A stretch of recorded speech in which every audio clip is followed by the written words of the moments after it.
안녕하세요. 사연 읽어주는 남녀입니다. 오늘도 와주셔서 감사드리며 그럼 오늘의 사연 바로 시작하겠습니다. 평화로운 평일 낮이었습니다. 아들 결혼식이 한 달 남은 날이었어요. 초인종이 울려서 문을 열었더니 안사돈이 서 있었죠. 안녕하세요. 저는 이수진 어머니예요. 지금 당장 얘기해야 할 중요한 일이 있어서 찾아왔어요. 아, 안녕하세요. 어서 들어오세요.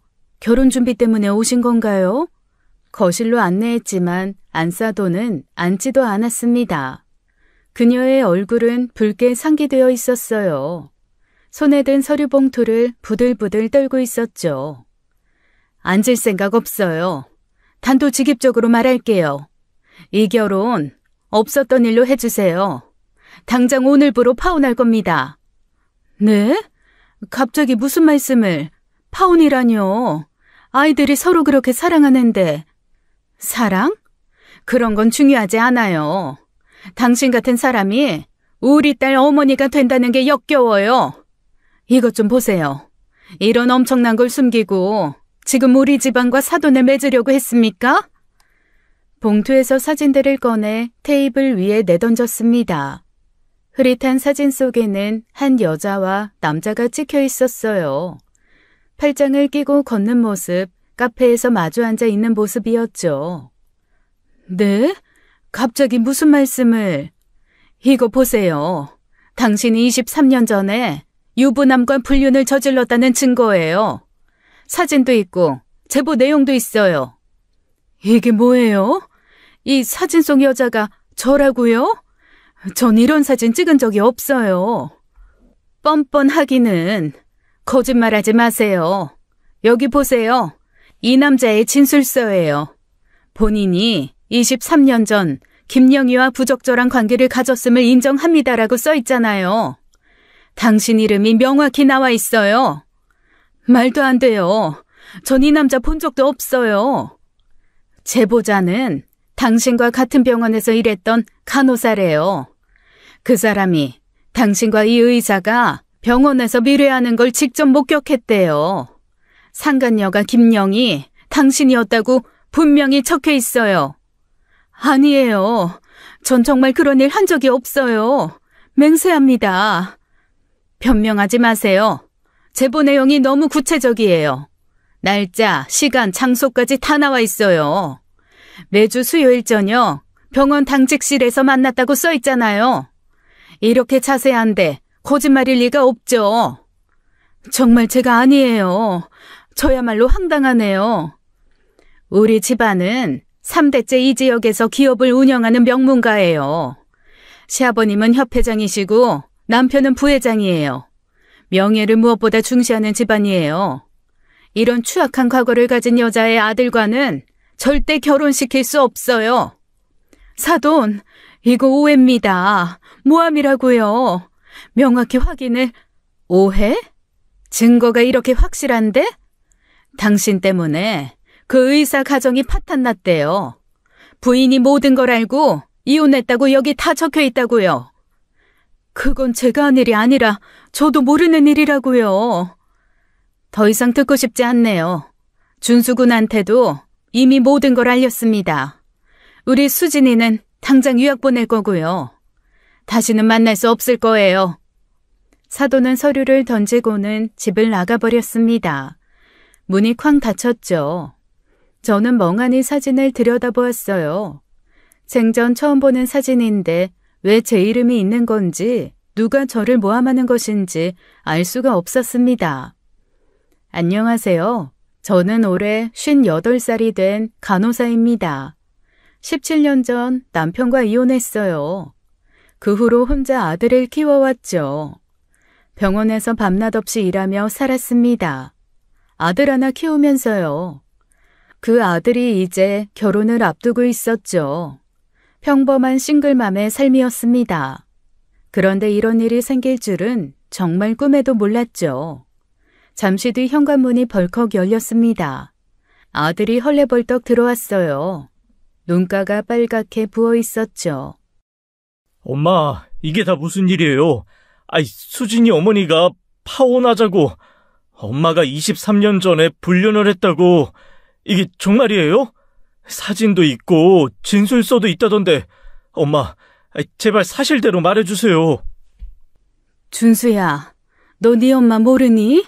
엄마는 정말 모르는 일이야. 그 사진 속 여자가 나라고 하는데 난 전혀 기억이 없어. 그런 일을 한 적이 없다고. 그럼 왜 엄마 이름이 나오는 거예요? 왜 이런 일이 생긴 거냐고요? 수진이는 지금 전화도 안 받아요. 수진이 어머니는 내일 당장 유학 보낸다고 했다고요. 준수야, 엄마도 왜 이런 일이 일어났는지 모르겠어. 지금은 엄마 정말 억울해. 누가 왜 엄마를 이렇게 모함하는지. 엄마, 정말 아무것도 기억 안 나요? 23년 전에 혹시 비슷한 일이라도. 없어. 정말 없었어. 너까지 왜 이러니, 준수야. 아들은 고개를 떨구고 방으로 들어가 버렸습니다. 저는 너무나 혼란스러워 손이 바들바들 떨렸어요. 아들 결혼을 앞두고 이런 날벼락이 떨어질 줄 누가 상상이나 했겠나요? 아들이 방으로 들어간 후 저는 안사돈이 던지고 간 서류를 다시 펼쳤습니다. 경황이 없어 자세히 보지는 못했거든요. 거실 테이블 위에 흩어진 사진들을 하나씩 집어들었어요. 창문으로 들어오는 햇빛에 비춰가며 자세히 들여다보기 시작했죠. 첫 번째 사진은 공원 벤치에 앉아있는 모습이었습니다. 두 번째는 카페에서 마주보고 있는 장면이었어요. 세 번째는 팔짱을 끼고 걷는 뒷모습이었죠. 모두 당시 누군가가 몰래 촬영한 사진이었습니다. 세월이 오래 지났고 필름 카메라로 찍어 현상을 했는지 사진은 낡았어요. 흐릿한 사진이지만 뭔가 이상한 점이 있었습니다. 분명 저와 닮은 얼굴이었어요. 하지만 자세히 보니 미묘하게 달랐죠. 귀 모양이 조금 달랐습니다. 웃는 방식도 달랐고요. 저는 웃을 때 입꼬리만 올라가는데 이 여자는 이를 다 드러내며 웃고 있었습니다. 그때 한 사람이 떠올랐어요. 17년 전 의절한 쌍둥이 언니 영숙이었어요. 가슴이 철렁 내려앉았죠. 손이 떨리기 시작했습니다. 언니와 저는 일란성 쌍둥이였습니다. 어릴 때부터 사람들이 우리를 구분하지 못했어요. 학교에서도 동네에서도 늘 헷갈려 했죠. 하지만 언니와 저는 17년 전 끔찍한 일로 완전히 연을 끊었습니다. 그날의 기억이 생생하게 떠올랐어요. 2008년 여름 무더운 8월의 어느 날이었죠. 언니와 대판 싸웠던 그날이었습니다. 서로 소리를 지르고 물건을 집어던졌던 기억이 났죠. 그날 이후로 언니와는 단 한 번도 만나지 않았어요. 명절에도 부모님 기일에도 언니가 나타나지 않았으니까요. 친정어머니 장례식 때도 언니는 오지 않았습니다. 설마 언니가 이런 짓을 한 건가? 17년이 지났는데도 아직 나를 미워해서? 그때 일을 아직도 잊지 못하고. 서둘러 전화기를 들었습니다. 먼저 친정 이모에게 전화를 걸었어요. 신호음이 길게 이어졌죠. 이모, 저 영희예요. 혹시 영숙이 언니 연락처 아세요? 급한 일이 있어서. 영숙이? 그 애랑은 벌써 10년도 넘게 연락 안 했는데. 너희 둘이 싸운 뒤로는 명절에도 안 왔잖아. 왜 갑자기? 정말 급해요. 언니가 어디 사는지라도. 글쎄, 나도 모르겠네. 언니 죽었을 때도 안 왔잖아. 그때 얼마나 찾았는데. 장례식장에서 다들 수군거렸어. 전화를 끊고 다음은 사촌 동생에게 전화했습니다. 사촌은 대전에 살고 있었어요. 하지만 역시 아무도 언니 소식을 모르고 있었죠. 혹시 영숙이 언니 페이스북이나 카톡이라도 있어? 언니, 영숙이 언니 소식은 나도 모르지. 어렸을 때나 친했지. 그 사건 이후 완전 연락 끊었잖아. 그런데 왜 갑자기? 나중에 설명할게. 정말 아무것도 모르는 거야? 응, 정말 몰라. 17년 전에 언니랑 싸운 뒤로는 가족 모임에도 안 나왔잖아. 작은아버지도 영숙이 언니 얼굴 본 지 너무 오래됐다고 하시던데. 마지막으로 고향 친구에게도 전화해봤습니다. 학창시절 언니와 저를 둘 다 알던 친구였어요. 하지만 그 친구도 언니 소식은 전혀 모르고 있었죠. 전화를 끊고 다시 사진을 들여다봤습니다. 이제 확신이 들었어요. 이 사진 속 여자는 분명 언니였죠. 23년 전이면 우리가 35살 때였습니다. 그때 언니도 간호사였어요. 저와 다른 병원에서 일했지만 같은 동네였죠. 하지만 언니를 찾을 방법은 도저히 없었습니다. 주민등록 조회도 개인이 할 수 없었어요. 경찰에 신고하기엔 증거가 없었죠. 단지 사진이 언니를 닮았다는 것만으로는 아무것도 할 수 없었습니다. 사돈분들이 이를 믿어줄 것 같지도 않았고요. 밤새 언니를 찾을 방법을 고민했습니다. 인터넷 검색도 해보고 옛날 주소도 찾아봤어요. 하지만 17년간 완전히 연락이 끊긴 사람을 찾기란 쉽지 않았죠. 언니가 지금 어디서 무엇을 하며 사는지 전혀 알 수 없었습니다. 막막하기만 했죠. 언니와 연을 끊은 것은 17년 전입니다. 2008년 8월 15일 광복절이었어요. 그날이 제 인생의 전환점이었죠. 친정어머니가 전화를 하셨습니다. 밤 8시가 넘은 시간이었어요. 영희야, 영숙이 집에 김치하고 반찬 좀 갖다 줄래? 내가 가려고 했는데 갑자기 허리가 아파서 네가 좀 다녀와라. 지금? 이 시간에? 영숙이가 요즘 힘들어한다더라. 남편이랑 사이도 안 좋은 것 같고 네가 가서 위로도 좀 해주고. 아, 그리고 김서방은 집에 있니? 아니, 회식이라고 나갔어. 오늘 늦는다고 했어. 가서 언니랑 놀지 뭐.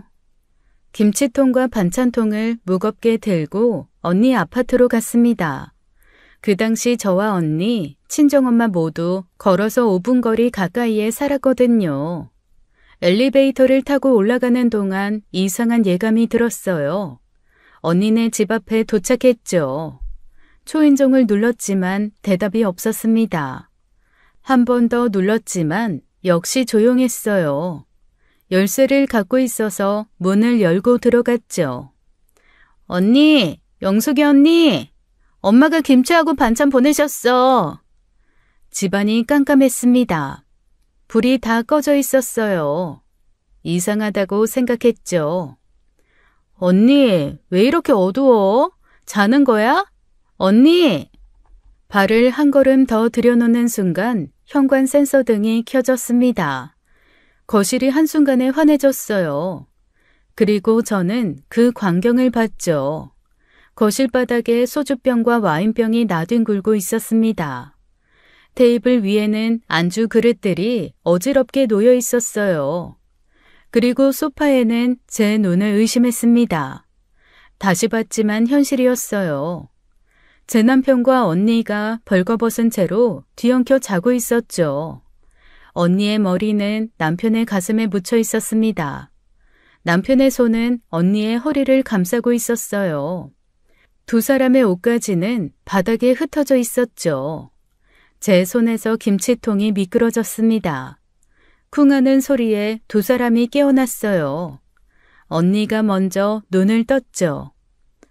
어머, 영희야, 이건... 남편도 그 소리에 황급히 일어났습니다. 술에 취해 비틀거렸어요. 상황을 파악하는데 시간이 걸렸죠. 영희야, 아이, 네가 왜 여기... 이건 아니야, 오해야. 오해?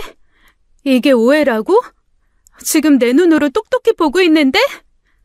제가 들고 있던 김치통을 언니와 남편 얼굴에 쏟아부었습니다. 빨간 김치 국물이 언니의 벌거벗은 몸에 흘러내렸어요. 언니가 비명을 질렀죠. 영희야, 미안해. 정말 미안해. 우리가 술을 마시다가 실수? 옷을 다 벗고 껴안고 자는 게 실수야? 내 쌍둥이 언니가 내 남편과 어떻게 이럴 수가 있어? 영희야, 제발 진정해. 내 말 좀 들어봐. 이건... 닥쳐. 회식이라고 했잖아. 회식이 내 언니네 집이었어? 언제부터야? 언제부터 이랬냐고? 오늘이 처음이야. 정말이야. 우연히 마트에서 만나서 술 한잔 하다가 실수로. 영희야, 제발. 거짓말하지 마. 우연히 만나서 집에서 벌거벗고 있다고? 언니, 우리가 뭐야? 우리가 쌍둥이잖아. 엄마 뱃속에서 함께 자라고 같은 날 태어나고 같은 젖 먹고 자란 쌍둥이라고. 내가 아플 때 언니도 아프다고 했잖아. 내가 기쁠 때 언니도 기쁘다고 했잖아. 그런 언니가, 이 세상에서 가장 가까운 언니가 어떻게 내 남편이랑... 차라리 죽여줘. 차라리 날 죽여. 그게 덜 아플 것 같다. 저는 언니의 머리채를 잡았습니다. 언니도 제 머리를 잡았어요. 서로 뒹굴며 싸웠죠. 반찬통이 깨지고 김치가 온거실에 튀었습니다. 영희야, 제발 한 번만 용서해줘. 미안해 영희야. 용서? 네가 나라면 용서하겠어? 내 남편을 빼앗아간 언니를? 그날 밤 이웃이 경찰에 신고했습니다. 경찰이 왔을 때 저는 울면서 소리치고 있었어요. 그 자리에서 이혼을 선언했죠. 다음 날 친정에 모든 걸 말했습니다. 아버지는 언니의 뺨을 처음으로 때렸어요. 어머니는 충격으로 쓰러지셨죠. 영수가, 너 이리 나와. 내가 오늘 너 죽이고 나도 죽는다. 네가 그래도 사람이냐? 아니, 짐승도 이런 짓은 안 해. 내가 널 낳은 게 죄다. 내가 널 낳은 게. 당장 내 눈앞에서 사라져라. 다시는 내 딸이라고 하지 마. 넌 오늘부로 내 딸이 아니야.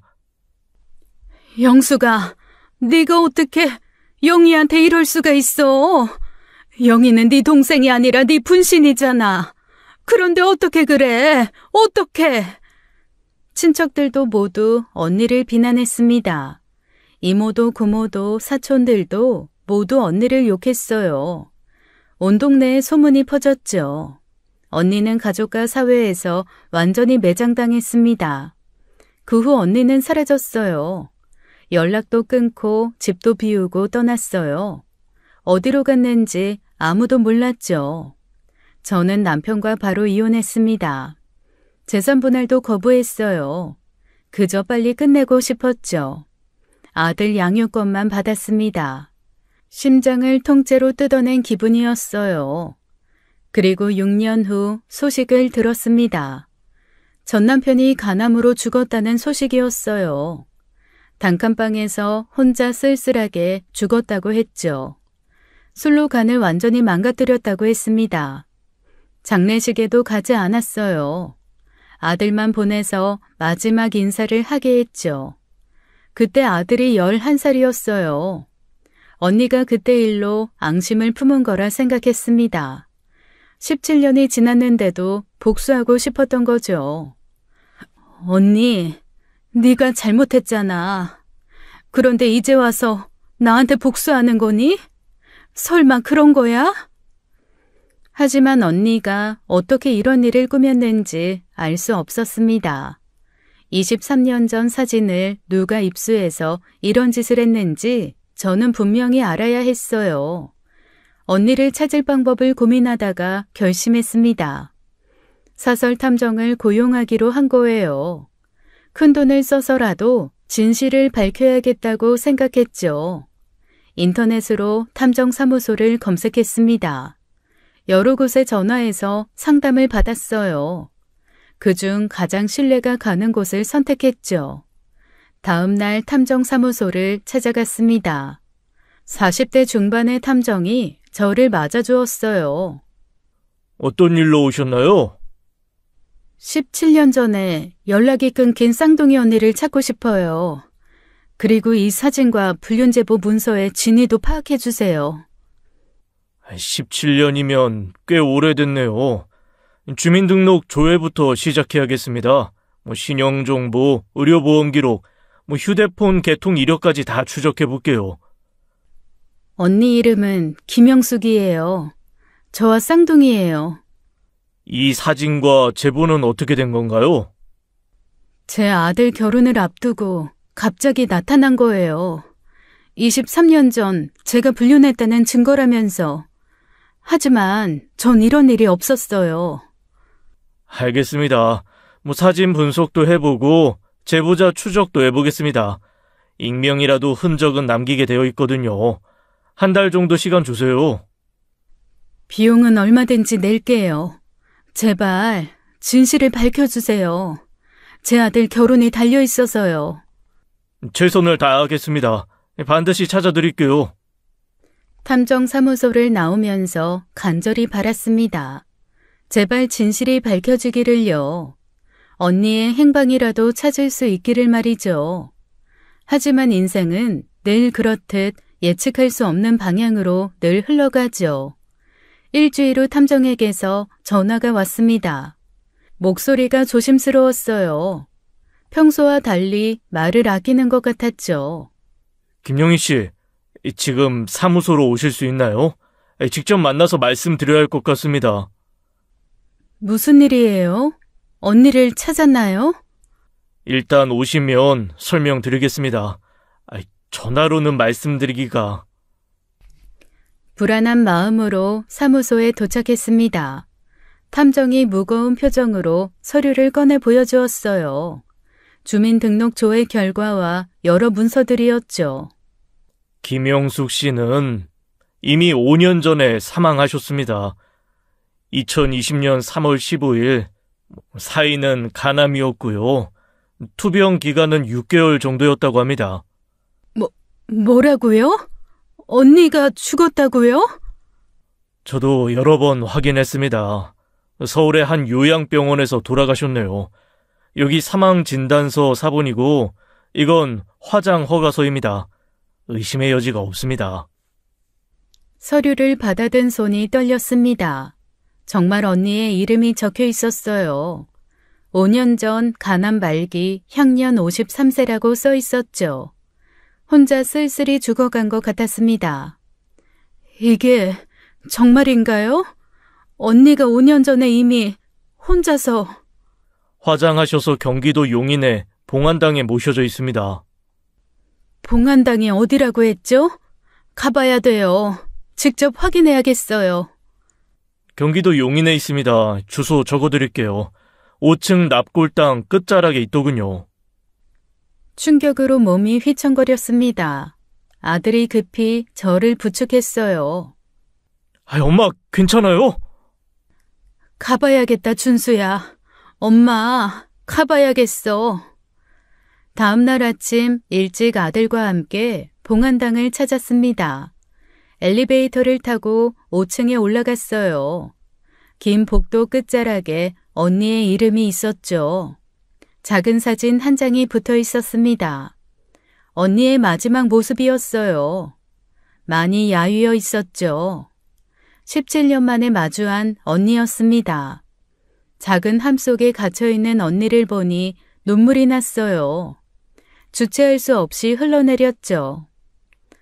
언니, 이렇게 먼저 갔구나. 우리가 화해도 못하고 용서도 못하고 서로 미워만 하다가 이렇게 끝나는구나. 많이 힘들었니? 술 때문에 간을 망쳤구나. 못된 년, 이 못된 년아. 이렇게 가버리면 어떡하니? 엄마. 준수야, 언니가 죽었대. 엄마 분신이 죽었대. 봉안당을 나오면서 허망했습니다. 죽은 사람을 의심하고 찾아다녔던 제가 바보 같았어요. 언니는 이미 5년 전에 외롭게 세상을 떠났는데요. 엄마, 이모가 아니라면 그럼 그 사진은 누가 보낸 거야? 도대체 누가 이런 짓을 한 거지? 왜 우리 집을 망치려고 하는 걸까? 모르겠다. 정말 모르겠어. 차 안에서 한참을 울었습니다. 17년간 미워했던 언니가 이미 죽었다는 사실이 믿기지 않았어요. 아무리 미워도 제게는 특별한 사람이었어요. 화해할 기회조차 없었다는 게 더욱 가슴 아팠죠. 쌍둥이 언니가 그렇게 허망하게 죽었다니요. 가장 가까워야 할 사이가 원수가 되어 17년을 살았어요. 그리고 화해도 못한 채 언니는 떠났죠. 언니의 마지막이 얼마나 외로웠을까요? 집에 돌아와서도 계속 언니 생각이 났습니다. 언니도 가남이라니 그 일 이후로 술로 살았나 봐요. 죄책감에 시달렸겠죠. 저를 미워하면서도 미안했을 거예요. 하지만 지금은 슬퍼할 때가 아니었습니다. 아들의 결혼이 걸려 있었어요. 도대체 누가 왜 이런 일을 꾸몄는지 알아내야 했죠. 사설탐정에게 다시 연락했습니다. 이제 제보자를 찾는데 집중해달라고 했어요. 누가 이런 일을 꾸몄는지 반드시 알아내야 했죠. 사건은 완전히 원점으로 돌아갔습니다. 언니가 아니라면 대체 누구란 말인가요? 며칠 후 사설탐정에게서 연락이 왔어요.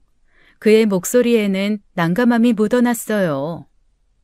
김영희 씨, 제보자 추적이 쉽지 않습니다. 우편은 서울중앙우체국에서 발송됐는데 발신인 정보가 전혀 없어요. 익명으로 보낸 거라 추적이 불가능합니다. 그럼 어떻게 해야 하죠? CCTV라도 확인하려 했는데 이미 한 달이 지나서 영상이 삭제됐더군요. 우편물에 지문이라도 있나 확인해봤지만 깨끗했습니다. 다른 방법은 없나요? 솔직히 말씀드리면 현재로선 더 이상 조사가 어렵습니다. 단서가 전혀 없어요. 전화를 끊고 망연자실해 했습니다. 언니도 죽었고 제보자도 찾을 수 없었어요. 막막하기만 했죠. 그때 문득 한 가지 생각이 떠올랐어요. 사진 속 남자였어요. 그 남자를 찾으면 진실을 밝힐 수 있을 거예요. 23년 전 언니와 불륜관계였던 것으로 의심되는 사진 속의 의사 말입니다. 그가 진술서를 썼다면 그를 찾아서 진실을 들어야 했어요. 하지만 문제가 있었죠. 제가 그 의사도 누군지 전혀 모른다는 게 문제였죠. 이름도 얼굴도 어느 병원인지도 몰랐어요. 23년 전 언니가 어느 병원에서 일했는지조차 기억이 안 났죠. 아들에게 사진을 보여주며 물어봤습니다. 엄마, 이 남자 정말 모르는 사람이에요? 응, 전혀 모르는 사람이야. 언니가 다녔던 병원 의사인 것 같은데 언니가 어느 병원에 다녔는지 기억이 안 나.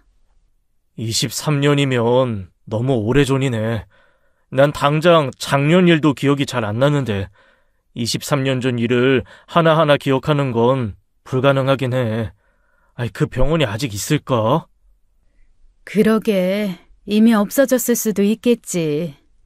다시 탐정에게 전화했습니다. 사진 속 남자를 찾아달라고 부탁했어요.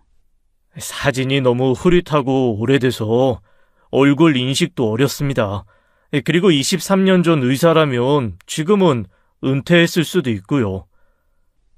그래도 찾아주세요. 이 사람만 찾으면 모든 게 해결될 거예요.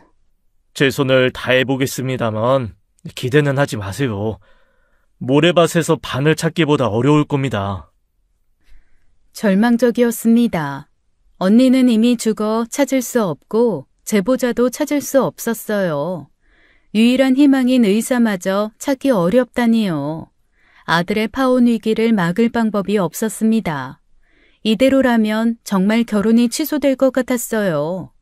답답한 마음에 눈물만 났죠. 막막한 상황에서 문득 한 사람이 떠올랐습니다. 30년 지기 친구 정숙이었어요. 간호사 시절부터 함께한 유일한 친구였죠. 정숙이네 집을 찾아갔습니다. 문을 열고 나온 정숙이 반갑게 맞아주었어요. 영희야, 오랜만이네. 근데 얼굴이 왜 이래? 무슨 일 있어? 정수가, 나 정말 큰일 났어. 들어가서 얘기할게. 거실에 앉아 모든 상황을 털어놓았습니다. 아들 파혼 위기부터 언니의 죽음까지요. 정숙은 듣다가 눈물을 흘렸어요. 어머, 영희야, 어떻게 이런 일이. 영숙이도 죽었다니.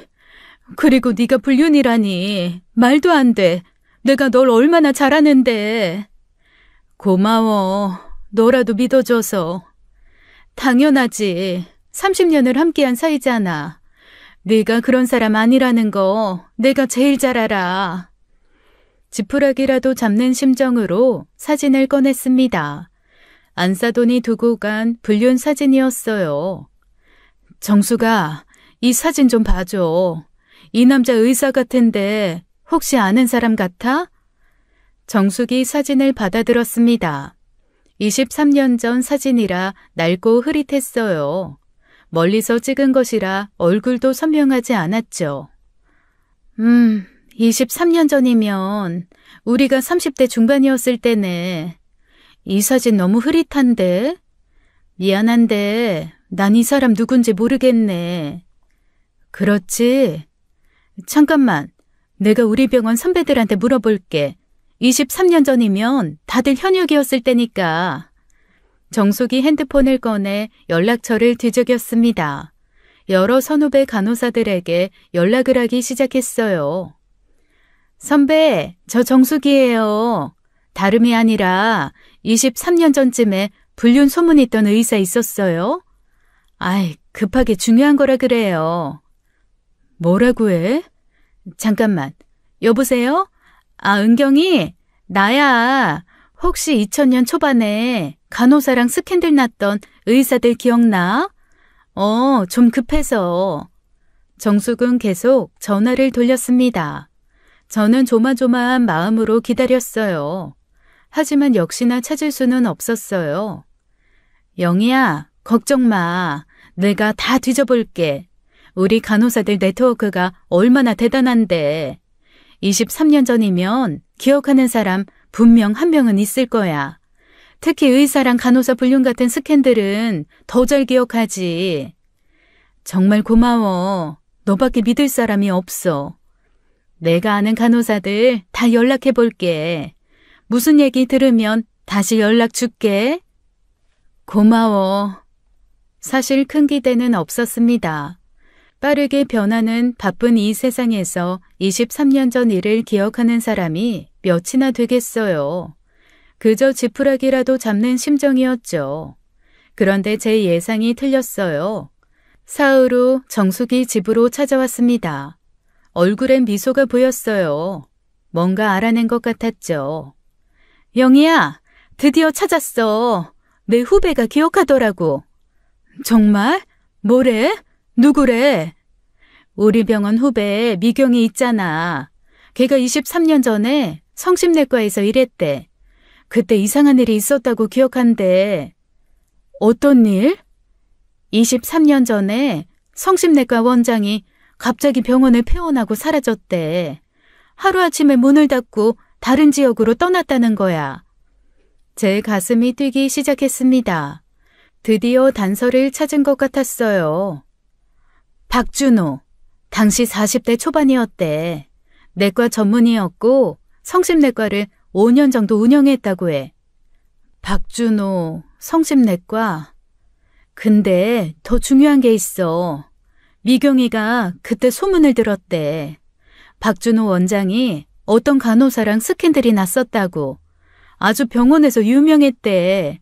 소문이 파다했다고 그러더라. 간호사? 그게 누군지는 몰라? 간호사 이름까지는 모르는데 의사는 확실히 기억난대. 그 의사가 자기한테도 직접됐다고 얼마나 치를 떠는지. 그리고 미경이한테 사진 보여줬더니 확실하진 않지만 박준호 원장이랑 비슷해 보인대. 특히 체격이나 헤어스타일이 닮았다고. 정수가 정말 고마워. 진짜 도움 많이 됐다. 이름이랑 당시 병원 이름 알았으니까 이제 뭐라도 할 수 있을 거야. 그래, 힘내. 꼭 그 사람이 찾는 사람이면 좋겠다. 정말 고마워, 정수가. 고맙긴. 네 아들 결혼이 달린 일인데. 영희야, 꼭 진실 밝혀. 내가 계속 도와줄게. 희망이 생겼습니다. 이제 그 의사만 찾으면 모든 진실이 밝혀질 거라고 생각했죠. 상상도 못할 진실이 저를 기다리고 있는지도 모르고 말이에요. 박준호라는 이름을 알게 된 그날, 저는 사설탐정에게 연락했습니다. 손이 떨려서 전화기를 제대로 잡기도 힘들었어요. 드디어 실마리를 찾았다는 생각에 가슴이 뛰었죠. 탐정님, 박준호라는 의사예요. 23년 전에 성심내과를 운영했대요. 이 사람 꼭 찾아주세요. 제발 부탁드려요. 박준호, 성심내과. 네, 알겠습니다. 와, 어떻게 용케 알아내셨어요? 흥신소 차리셔도 되겠네. 뭐 아무튼 의사 면허 조회부터 해보겠습니다. 의료인 데이터베이스도 확인해 볼게요. 일주일이 지났습니다. 하루가 한 달처럼 길게 느껴졌어요. 매일같이 전화를 기다렸어요. 아침에 눈을 뜨면 제일 먼저 핸드폰을 확인했습니다. 혹시 탐정에게서 연락이 왔을까 싶어서요. 그리고 드디어 일주일 만에 탐정에게서 전화가 왔습니다. 벨소리가 울리자마자 받았어요. 찾았습니다. 박준호 씨 현재 경기도에서 내과 운영하고 있습니다. 주소도 확인했어요. 정말요? 아직도 의사를 하고 있어요? 살아있는 거죠? 네, 올해 63세인데 아직 현역이더군요. 작은 동네 의원이라 혼자 운영하고 있습니다. 간호사 한 명만 고용한 것 같아요. 전화를 끊고 바로 아들을 불렀습니다. 이제는 아들에게도 알려야 할 때였어요. 준수야, 엄마가 드디어 그 의사를 찾았어. 박준호라는 사람이야. 땡땡에서 병원을 하고 있대. 정말요? 그 사람이 그 사진 속 남자예요? 응, 아마 맞을 거야. 23년 전에 이모랑 불륜관계였던 것 같아. 엄마랑 함께 가줄래? 혼자 가기는 좀 무서워. 그 사람이 어떻게 나올지 모르겠고. 당연하죠. 엄마 억울함을 풀어야죠. 언제 갈까요? 지금 바로 가요? 내일 가자. 오늘은 너무 늦어서 병원 문 닫았을 거야. 그날 밤은 한숨도 못 잤습니다. 다음 날 아침 일찍 출발했어요.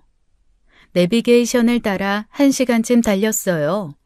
차창 밖으로 보이는 풍경도 눈에 들어오지 않았죠. 오직 박준호를 만날 생각뿐이었습니다. 읍에 들어서니 작은 시골 동네가 나타났어요. 시장 근처 좁은 골목길로 들어갔어요. 새 희망내과 간판이 보였죠. 병원은 생각보다 더 작고 초라했습니다. 오래된 3층 건물의 2층에 자리하고 있었어요. 간판도 낡아서 글씨가 잘 보이지 않았죠. 엄마, 긴장하지 마세요. 내가 있잖아요. 침착하게 하나씩 물어보면 돼요. 응, 고마워. 가자. 심호흡을 한번 크게 했습니다. 그리고 병원 문을 열었어요. 병원 문을 열고 들어갔습니다. 소독약 냄새가 코를 찔렀어요. 대기실에는 아무도 없었죠. 저를 보자 접수대에서 간호사가 고개를 들었어요. 50대 정도로 보이는 간호사였죠. 어디 불편하셔서 오셨어요? 원장님 계신가요?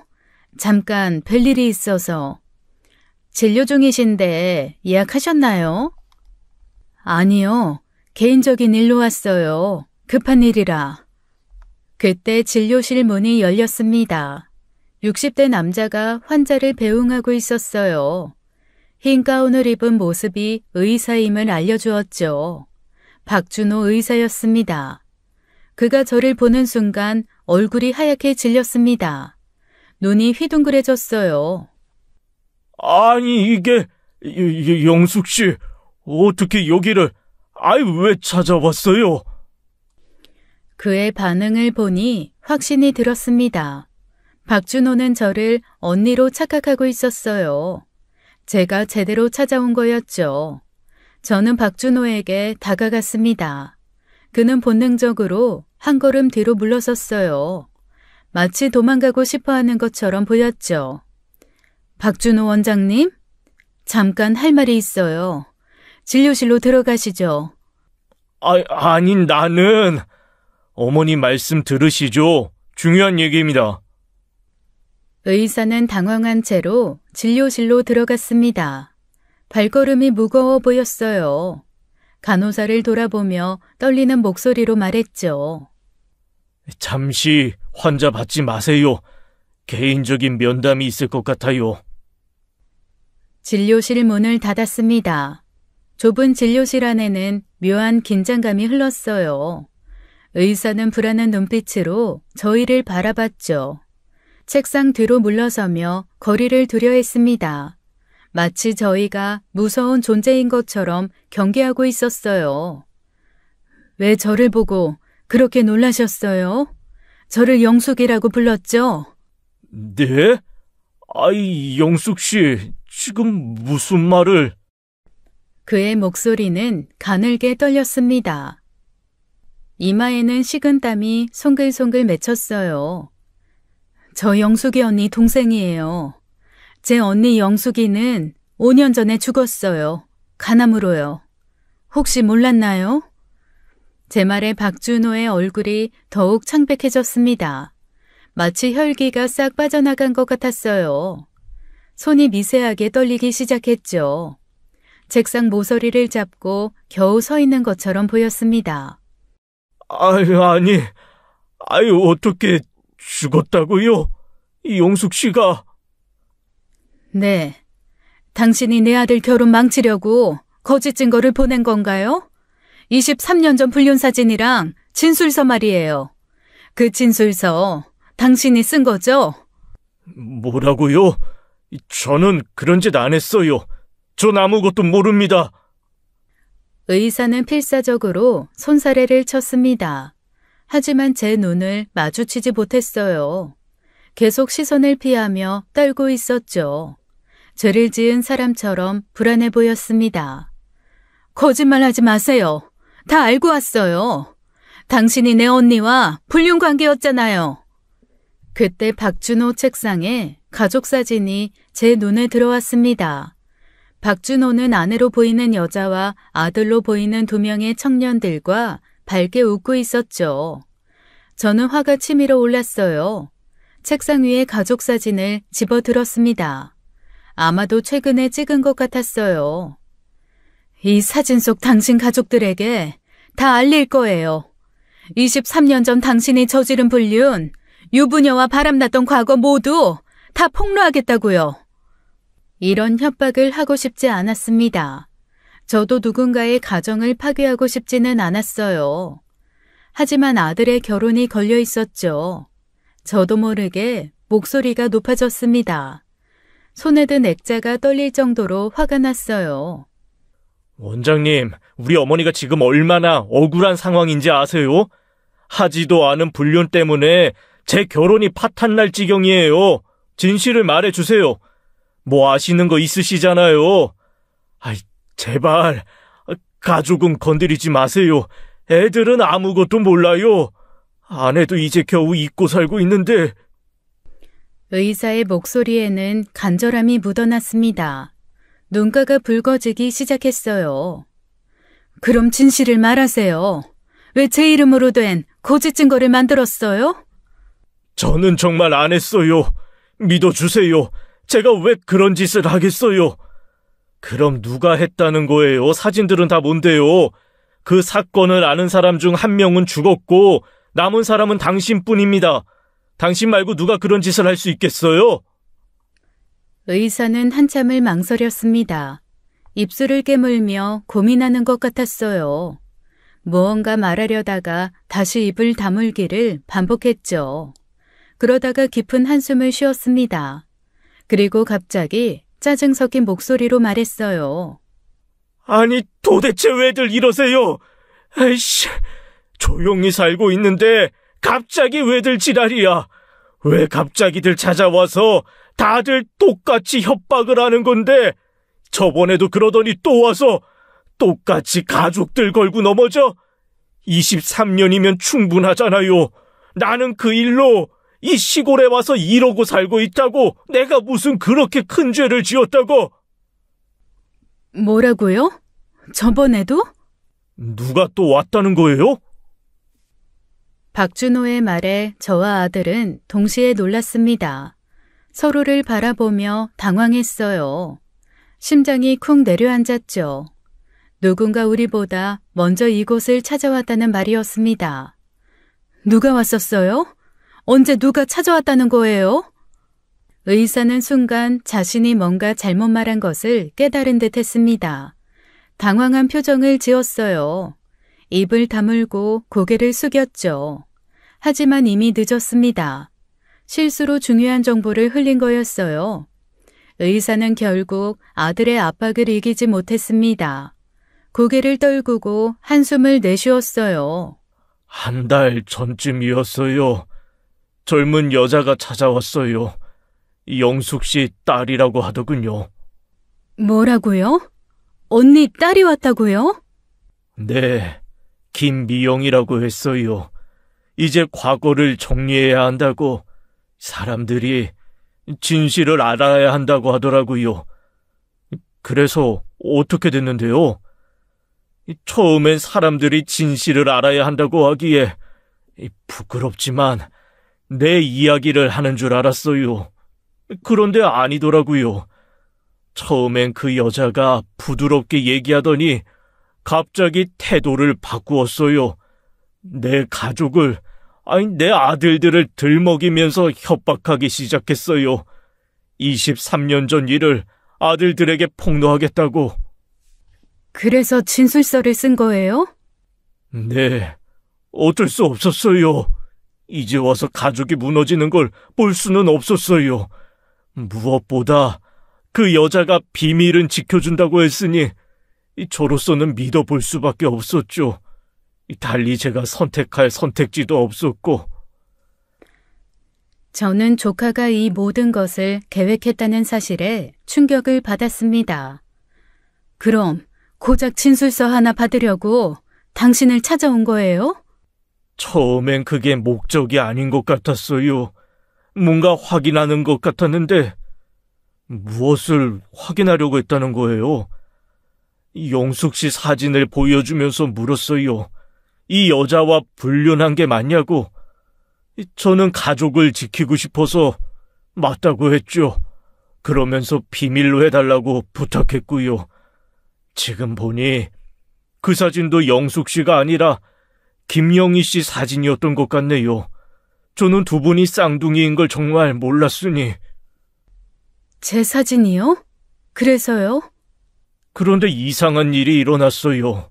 그 젊은 여자가 계속 사진 속 여자가 김영희가 맞냐고 물어보는 거예요. 김영희 간호사와 불륜한 게 맞냐고 자꾸 확인을 하더라고요. 핸드폰으로 녹음기까지 켜고요. 저와 아들은 서로를 바라봤습니다. 뭔가 이상한 점을 느꼈어요. 저는 당황했어요. 분명 영숙 씨 딸이라고 했는데 왜 김영희라는 사람을 자꾸 언급하는지 그때는 이해를 못했죠. 그래서 제가 말했죠. 아니다. 내가 불륜한 사람 이름은 김영숙이다. 김영희가 아니라 김영숙이다라고요. 그랬더니요? 갑자기 소리를 지르고 화를 내더라고요. 왜 김영희가 아니냐면서 소리를 지르고. 그래서 제가 김영희가 대체 누구냐고, 나는 김영숙밖에 모른다고 하니 제가 쓴 진술서를 확 낚아채서는 나가버렸어요. 정말이에요. 잠깐, 그럼 이모딸 미영이가 일부러 엄마 이름으로 바꾸려고 한 거예요? 지금 생각해보니 그런 건 아닌 것 같고, 진짜 저와 외도를 한 게 김영희라고 생각하는 것 같았어요. 그런데 제가 김영숙 씨와 외도를 했다고 하니 혼란스러워하는 것 같더군요. 저는 충격에 말을 잇지 못했습니다. 조카가 진실을 알면서도 일부러 제 이름으로 바꿔서 증거를 조작한 거였어요. 그 아이가 모든 걸 알면서도, 아니 대체 왜 여기까지 와서 진실을 알았으면서 조작을 해서 증거를 사돈들에게 보낸 거야? 며칠 후에 그 여자가 다시 왔어요. 이번엔 더 강하게 협박했어요. 제가 쓴 진술서를 바꿔야 한다고 이름을 김영숙에서 김영희로 바꿔 적으라고, 거부하면 병원에 소문내겠다고. 그래서 그냥 넘어간 거예요? 죄송해요. 정말 죄송해요. 저도 가족이 있어서. 저는 즉시 사설 탐정에게 전화했습니다. 탐정님, 김미영이라는 사람 찾아주세요. 제 조카예요. 35살이고 언니 딸이에요. 알겠습니다. 바로 조사하겠습니다. 이틀 후 탐정에게서 연락이 왔습니다. 김희영 씨 찾았습니다. 충남에서 살고 있네요. 형편이 많이 어려운 것 같습니다. 주소 좀 알려주세요. 엄마, 미영이 찾아가실 거예요? 가야지. 왜 이런 짓을 했는지 직접 물어봐야겠어. 저도 같이 갈게요. 다음 날 우리는 아산으로 향했습니다. 조카를 만나러 가는 길이었어요. 17년 만에 만나는 조카였죠. 탐정이 알려준 주소를 찾아갔습니다. 낡은 빌라의 반지하였어요. 습기 찬 계단을 내려가니 곰팡이 냄새가 났죠. 초인종을 눌렀습니다. 잠시 후 문이 열렸어요. 아이를 등에 업은 여자가 나왔죠. 피곤에 찌든 얼굴이었습니다. 하지만 한눈에 알아볼 수 있었어요. 조카 미영이었어요. 누구? 어머, 이모? 미영이는 크게 놀라며 뒷걸음 쳤습니다. 등에 업힌 아이가 칭얼거렸어요. 무슨 일이에요? 어떻게 여기를? 미영아, 얘기 좀 하자. 들어가도 되니? 아, 네. 집 안으로 들어갔습니다. 곰팡이가 벽 곳곳에 피어 있었어요. 가구도 낡고 초라했죠. 거실 안쪽에는 5살쯤 되어 보이는 아이가 TV를 보고 있었습니다. 미영아, 너 왜 그런 짓을 했니? 무슨 말씀이세요? 전 아무것도. 박준호 의사 만났어. 네가 찾아가서 협박했다며. 진술서 조작한 것도 다 들었어. 조카의 얼굴이 창백해졌습니다. 아이를 내려놓고 멀뚱히 서 있었어요. 전 그런 적 없어요. 오해예요. 누나, 다 알고 있어요. 의사가 모든 거 털어놨어요. 경찰에 신고할 수도 있는데 일단 이유를 듣고 싶어서 왔어요. 왜 그랬니? 내가 네 엄마 동생이잖아. 쌍둥이 동생이야. 왜 나를 모함했니? 조카는 입술을 깨물었습니다. 눈에 눈물이 고였어요. 그러다가 갑자기 폭발했죠. 이모가 먼저잖아요. 이모가 우리 아빠랑 불륜해서 우리 집이 망가졌어요. 엄마가 그랬어요. 이모 때문에 우리가 이렇게 됐다고. 아빠가 이모랑 바람나서 집을 나갔다고. 뭐라고? 미영아, 그게 아니야. 거짓말하지 마세요. 엄마가 죽기 전까지 그렇게 말했어요. 매일 울면서 이모를 원망했어요. 이모가 내 모든 걸 빼앗아갔다고. 저는 충격의 말을 잃었습니다. 언니가 죽을 때까지 거짓말을 한 거였어요. 미영아, 들어봐. 진실은 정반대야. 언니가 내 남편이랑 불륜했고 내가 현장을 목격했고 그래서 이혼했어. 거짓말. 이모가 거짓말하는 거예요. 누나, 이모가 2번 외도했어요. 첫 번째는 박준호 의사고 2번째가 우리 아빠였어요. 누나도 조사하면서 알게 됐잖아요. 몰라. 나 아무것도 몰라. 그럴 리 없어요. 그 의사가 거짓말하는 거야. 법원 기록 보여줄게. 이혼 재판 기록에 다 나와 있어. 네 엄마도 진술했고 네 엄마가 내 남편과 불륜한 게 이혼 사유였어. 조카는 무너져 내렸습니다. 바닥에 주저앉아 오열했어요. 그럼 엄마가 평생 거짓말한 거예요? 죽을 때까지 저한테 거짓말을... 미영아, 엄마 매일 이모 욕했어요.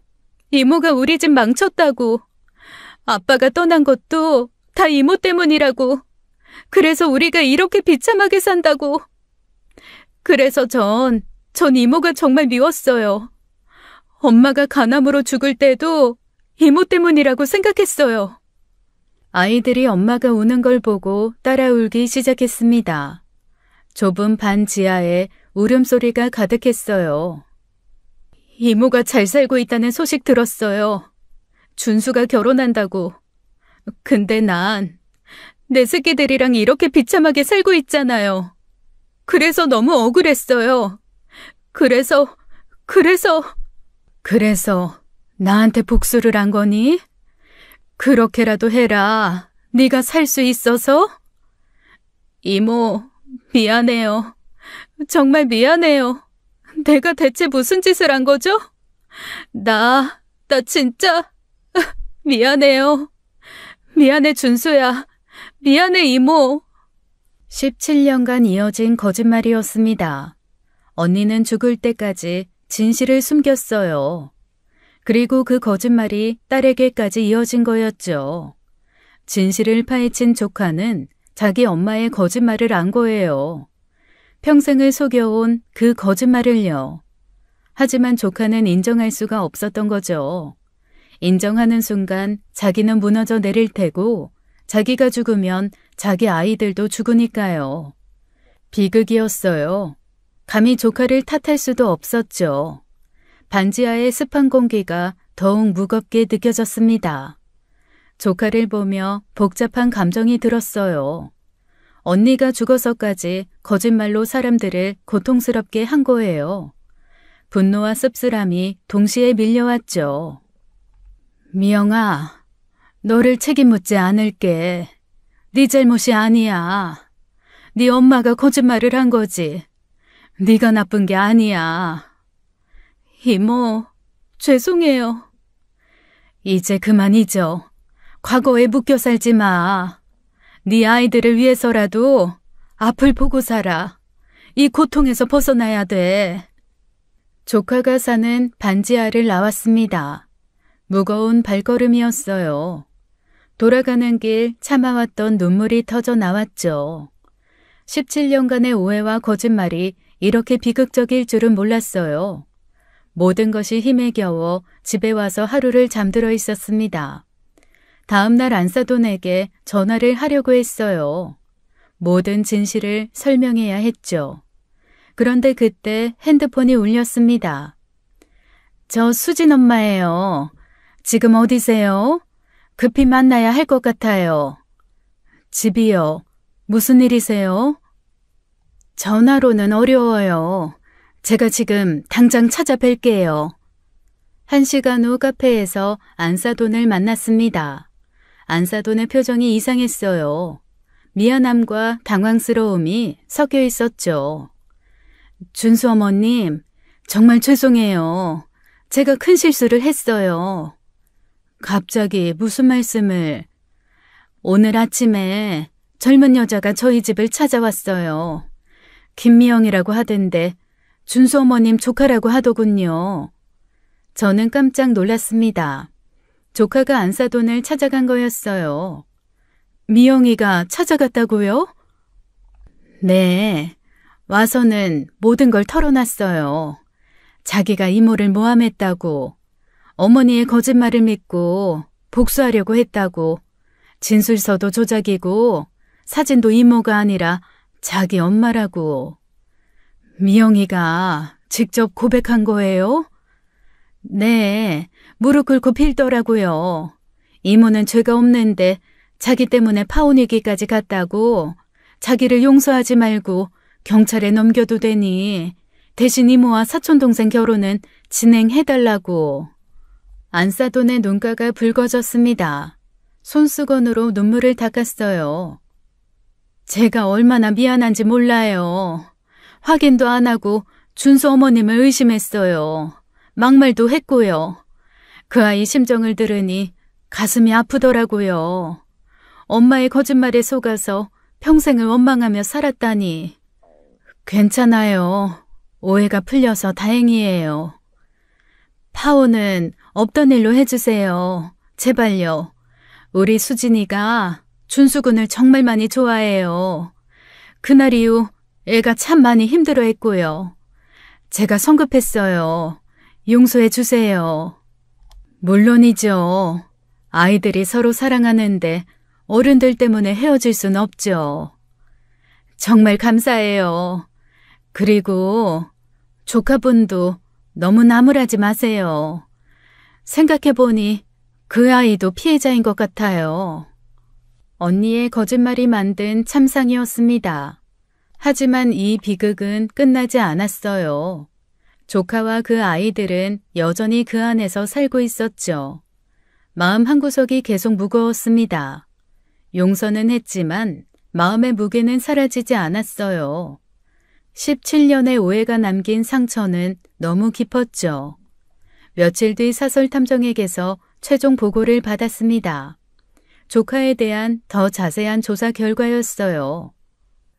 김미영 씨, 작년에 남편을 교통사고로 잃었습니다. 남편이 남긴 빚이 상당해서 혼자 두 아이를 키우며 힘겹게 살고 있더군요. 혼자 애를 키우고 있다고요? 네, 그래서 많이 힘든 상태인 것 같았습니다. 전화를 끊고 다시 조카를 찾아갔습니다. 조카의 상태가 걱정됐어요. 정신과 상담을 받아보자고 설득했죠. 병원에서 상담이 끝난 후 의사가 저를 따로 불렀습니다. 보호자분이시죠? 환자분이 극도로 위험한 상태예요. 우울증과 불안장애가 심각합니다. 얼마나 심각한가요? 극한의 스트레스로 이성적 판단이 어려운 상태였어요. 아마 그래서 그런 극단적인 행동을 하신 것 같습니다. 즉시 치료가 필요해요. 조카를 데리고 반지하로 돌아갔습니다. 곰팡이 냄새가 다시 코를 찔렀어요. 미영아, 이사 가자. 이런 곳에서 아이들 키우면 안 돼. 이모, 저는 괜찮아요. 이모한테 그런 짓을 했는데. 언니 일은 언니 일이고 넌 내 조카야. 난 네가 이렇게 사는 거 보고 있을 수 없다. 정말 죄송해요. 하지만 전 받을 자격이 없어요. 미영아, 네 잘못 아니야. 네 엄마가 거짓말을 한 거지. 그리고 넌 지금 치료가 필요해. 애들을 위해서라도 건강해져야지. 조카는 무너져 내렸습니다. 진심 어린 미안함에 눈물을 흘렸어요. 이모, 정말 죄송해요. 제가 무슨 짓을 한 건지 엄마 말만 믿고 이모 인생을 망칠 뻔했는데 이렇게 도와주시다니. 울지 마. 이제 다 지난 일이야. 이제 새롭게 시작하자. 저는 조카를 꼭 안아주었습니다. 17년 전 언니와 싸운 후 처음으로 가족을 아는 거였어요. 그 주에 조카의 이사를 도왔습니다. 작지만 깨끗한 아파트로 옮겼어요. 정신과 치료비도 제가 부담하기로 했죠. 한 달 뒤 아들이 결혼식을 올렸습니다. 화창한 봄날이었어요. 조카도 아이들과 함께 참석했죠. 신부 입장을 보며 여러 생각이 스쳤습니다. 언니와 저는 한 몸에서 나온 쌍둥이였어요. 엄마 뱃속에서 10달을 함께 지냈죠. 같은 날 같은 시각 단 5분 차이로 태어났습니다. 어릴 적 우리는 정말 가까웠어요. 아프면 같이 아프고 기쁘면 같이 기뻐했죠. 사람들은 우리를 구분하지 못했습니다. 우리는 때론 서로가 자신인 것처럼 느껴졌어요. 그런 우리가 어떻게 원수가 되었을까요? 17년을 미워하며 살았습니다. 언니는 죽을 때까지 거짓말 속에 살았어요. 그 거짓말이 딸에게까지 이어졌죠. 아들이 신부와 입을 맞추는 모습을 보았습니다. 행복해 보였어요. 하지만 제 마음 한구석은 여전히 시렸죠. 언니가 생각났어요. 미워했지만 그래도 내 분신이었던 언니입니다. 이제는 화해할 수도 용서 구할 수도 없는 언니가 생각이 났죠. 봉안당에 있는 언니를 떠올렸습니다. 작은 함 속에 갇혀있는 언니를요. 언니도 나름 고통스러웠겠죠. 죄책감과 미안함 속에서 살았을 거예요. 우리는 분신이었습니다. 하나였다가 둘이 된 존재였어요. 그래서 저는 느낄 수 있습니다. 그런데 결국 서로에게 가장 큰 상처를 주고 말았죠. 눈물이 났습니다. 아들 결혼식장에서 울면 안 되는데 눈물이 났어요. 조카의 아이들이 뛰어다니는 모습을 보았습니다. 저 아이들은 모르겠죠. 할머니와 이모 할머니 사이에 있었던 비극을요. 17년간 이어진 거짓말과 오해를요. 제발 이 악연이 여기서 끝나기를 바랍니다. 더 이상 가족끼리 서로를 증오하고 미워하지 않기를 바래요. 더 이상 이 비극이 다음 세대로 이어지지 않기를 저는 진심으로 바랬습니다. 지금까지 사연 읽어주는 남녀였습니다. 끝까지 함께 해주신 여러분 감사드리며 저희는 다음 사연으로 돌아올게요. 감사합니다.